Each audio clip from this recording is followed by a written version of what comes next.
আজকে আমার ভিডিওটা একটা প্রতিবাদী ভিডিও। আগে প্রতি শুক্রবার হলে আমরা নামাজ পড়তে যাইতাম। বেশ ভালো নামাজের পরে মিলাদ হইতো। মিলাদে জিলাপি খাওয়া হইতো, এরপরে বিস্কিট খাওয়া হইতো, মিষ্টি খাওয়া হইতো, কত কিছু খাওয়া হইতো। কিন্তু লাস্ট কবে যে আমি এই জিলাপি, মিষ্টি এইসব পাইছি আমি ভুলাই গেছি। আসলে আমাদের এলাকায় বন্ধ হয়ে গেছে না সারা বাংলাদেশে বন্ধ হয়ে গেছে এই জিনিসটা আমি বুঝলাম না। যদি না আমি আসলে এই জিনিসটার তীব্র নিন্দার প্রতিবাদ জানাই। আসলে এটা আবার চালু করা উচিত। আপনারা যারা বড়লোক আছেন আশেপাশে, আপনারা যারা বিপদ-আপদে পড়েন, তারা অবশ্যই এই মিলাদটা পড়ানো উচিত।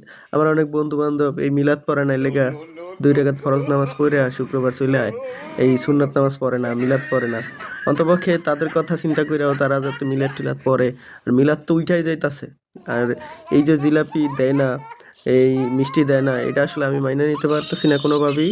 আর আপনারা জানান, কমেন্টে জানান যে লাস্ট কবে আপনারা মসজিদে জিলাপি বা মিষ্টি পাইছেন? আমি ভুলাই গেছি যে কবে পাইছি।